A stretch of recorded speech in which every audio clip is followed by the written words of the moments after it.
Aujourd'hui, on va parler du Galaxy S8, le tout nouveau téléphone de Samsung, le tout nouveau téléphone qui va sortir dans quelques temps. Il y a une keynote qui va avoir lieu le 29 mars prochain, très prochainement, et on saura tout sur ce nouveau Samsung Galaxy S8. Sauf qu'en attendant, il y a plein d'infos qui ont fuité. On parle même plus de rumeurs, on parle d'infos quasi avérées sur ce que va être le futur Galaxy S8 et le Galaxy S8 Plus. Et justement, je vais te donner quelles sont ces infos, te dire d'où elles viennent et quelles vont être les réelles nouveautés de ce Samsung Galaxy S8. Avant toute chose, il faut vraiment dire que 2017, ça va être l'année du renouveau pour la téléphonie mobile.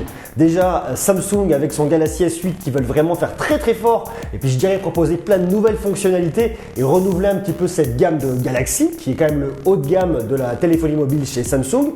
Et en face de ça, il y a Apple qui va faire une keynote fin juin, donc d'ici quelques mois, même voire quelques jours, ça peut se compter comme ça, pour présenter la version des 10 ans du nouvel iPhone. Je t'en avais parlé il y a quelques temps, je t'ai fait une vidéo, tiens, va jeter d'ailleurs un petit coup d'œil. Cette vidéo t'annonce un peu les rumeurs et les grandes tendances qui étaient en train de se dessiner pour cette nouvelle version de l'iPhone 8 qu'on appelle aussi l'iPhone 10 avec une croix 10 pour les 10 ans. Donc on a d'un côté ce que pourrait être un fameux iPhone 8 et ce qui risque d'être aussi très probablement le Samsung Galaxy S8. Et ce qui est quand même relativement dingue, tu le verras en regardant cette vidéo, puis tu te feras ton idée une fois que tu auras vu celle-ci en entière, c'est qu'en réalité, ce qu'on attend du Samsung Galaxy S8 et de l'iPhone 8, c'est sensiblement la même chose. Donc, quelles vont être les nouvelles surprises? Quelles vont être les nouveautés? Qu'est-ce qui va nous surprendre? Il va y avoir plein de points aujourd'hui qu'on ne connaît pas encore. On a déjà les grandes tendances, on sait ce qui va se passer et je vais te dire dans quelques instants les nouveautés qui sont effectivement les plus probables pour ce Samsung Galaxy S8. Mais voilà, il y a encore des points d'interrogation et c'est vraiment hyper excitant. 2017, c'est une année où la téléphonie mobile va être tirée vers le haut et du coup, les prix aussi et notre portefeuille tirés vers le bas fatalement.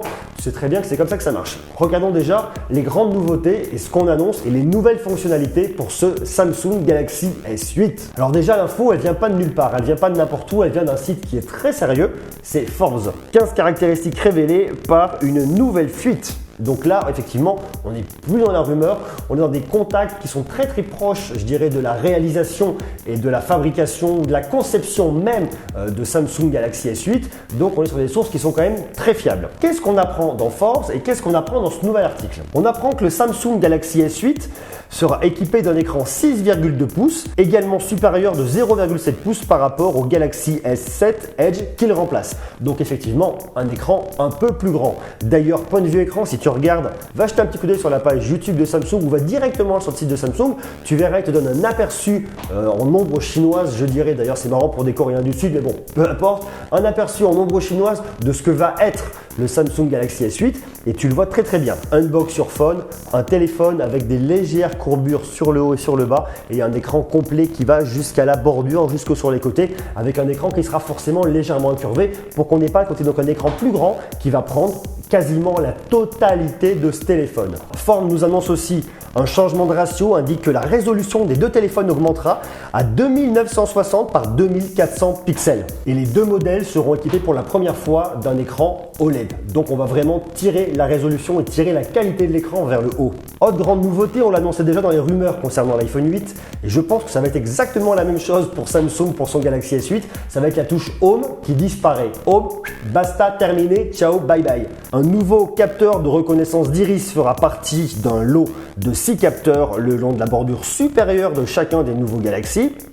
Proximité, lumière ambiante, iris, émetteur IR LED, caméra frontale et récepteur. Donc tu auras une tonne de technologie, une tonne de récepteurs et une tonne de capteurs qui seront basés tout en haut de ton téléphone, normalement ici. Et ce qui est le plus intéressant, on connaît déjà l'adaptateur de luminosité, tu vois très bien que ton téléphone en fonction de la lumière ambiante va effectivement changer, il va être soit plus brillant, soit moins pour économiser et surtout pour ne pas trop se fatiguer l'œil. Là par contre, la reconnaissance d'iris, ça devrait être un truc qui devrait être juste top. On espère par contre que ce sera vraiment très performant et qu'il n'y aura pas, je dirais, des bugs d'une personne à l'autre, même si on sait que les iris comme les empreintes digitales sont vraiment des choses uniques. Il n'y en a pas deux, il n'y a pas de copie, donc à moins qu'on t'enlève ton œil et qu'on se balade, on risque pas trop de te pirater ton téléphone. Chacun des téléphones possède 4 modules à l'arrière, le flash de l'appareil photo en haut à gauche, le capteur de fréquence cardiaque en bas à gauche, l'appareil photo principal au milieu et le capteur d'empreinte digitale à droite, très à droite.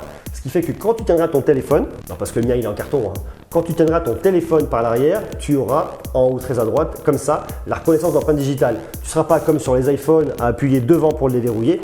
Tu poses ton téléphone, tu le tiendras comme ça et avec ton doigt, hop, tu appuieras et ça pourra déverrouiller. C'est quand même pas con. Ça veut dire que quand tu le tiens, il pense vraiment à une position naturelle, à la position avec laquelle on le tient. En règle générale, tu le tiens et ça va déverrouiller, ça fait le job tout seul. On ne va pas chercher, je dirais, une position d'inconfort, même si effectivement le fait d'appuyer là, on n'est pas particulièrement sur un inconfort. En tout cas, toujours est-il que ça permet de dégager de la place, de ne plus avoir ce gros bouton Home et de solutionner le problème en virant ce bouton en le rajoutant derrière, ce qui est hyper intelligent. 7 coloris seront disponibles, or, argent, noir brillant, noir mat, bleu, orchidée et rose. Reste à voir dans quel pays chaque version sera disponible.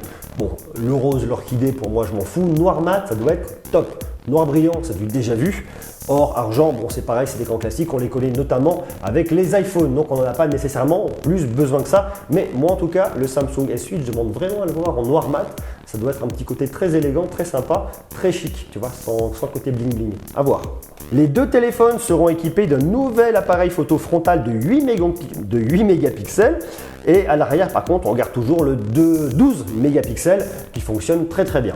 On sait d'ailleurs que Samsung a une qualité d'image qui est vraiment irréprochable en termes de qualité photo et de vidéo, ça fonctionne super bien. Comme prévu, le port micro USB a été remplacé par un port USB de type C. C'est le nouveau standard, hein, l'USB-C, hein. Donc tu vas le retrouver, je dirais, quasiment partout. Un nouveau mode PC, donc ça c'est un peu la nouveauté. Un nouveau mode PC sera activé lorsque le téléphone sera placé dans un dock spécial, sûrement en extra, donc à acheter en plus, qui va encore augmenter la note si tu veux le full option, je dirais. Puis connecter un moniteur ou un téléviseur, créant un environnement similaire pour l'utilisateur à celui d'un ordinateur de bureau. Tu vois qu'on va vraiment vers la fin des ordinateurs de bureau, vers la fin probablement pas des laptops, mais en tout cas tous les gros ordinateurs, à moins de chercher de la puissance, on va vraiment vers la fin. On va vraiment sur des ordinateurs qui vont être type phablette, toutes des choses comme ça.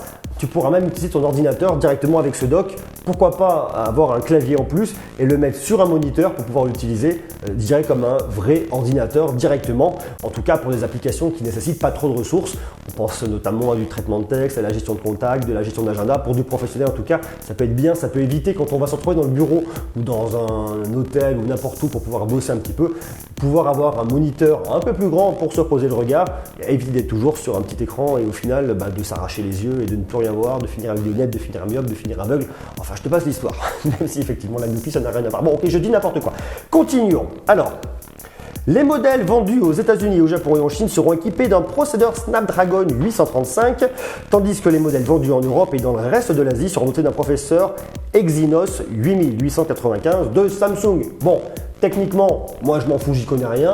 Si tes connaisseurs ça t'intéresse, tant mieux, toujours est-il que voilà, ça fait partie, je dirais, des infos qui ont fuité. Les modèles coréens et chinois des Galaxy S8 et Galaxy S8 Plus possèdent 6 Go de mémoire vive contre 4 Go dans le reste du monde. Les Galaxy S8 et S8 Plus seront certainement mis à la vente le 21 avril. Donc ce nouveau téléphone devrait vraiment rencontrer un franc succès avec plein de fonctionnalités, avec effectivement surtout ce qui est vraiment très impressionnant, c'est l'aspect graphique qui est complètement revisité avec surtout un écran complètement utile et complètement dégagé, ce qui permet à Samsung en réalité d'augmenter la taille de son écran sans augmenter la taille de son téléphone. Tu vois qu'au final, les nouveaux téléphones vont vraiment dans le sens d'être ce qu'on appelle borderless. Plus de bordures sur les côtés, des écrans incurvés, donc au final, on peut vraiment optimiser son écran, optimiser ce qu'on va pouvoir en faire et avoir une plus grande surface de contact pour le doigt et faire encore plus de choses avec. Il devrait aussi y avoir un nouvel assistant. Alors ça, je ne l'ai pas vu dans forme, je l'ai vu ailleurs. Il devrait y avoir un nouvel assistant dédié directement à ce téléphone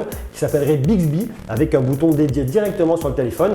Donc ça permettrait effectivement d'avoir une nouvelle intelligence artificielle uniquement pour les téléphones Samsung. C'est un téléphone qui sera présenté lors de la keynote du 29 mars prochain. Tu peux aller sur le site de Samsung si tu le souhaites parce que tu vas pouvoir, je dirais, te préinscrire, te préenregistrer pour faire partie des premières personnes à avoir toutes les informations sur ce téléphone. Un smartphone qui devrait pouvoir être en précommande quelques jours après le 10 avril et lancé directement le 29 avril directement sur le marché.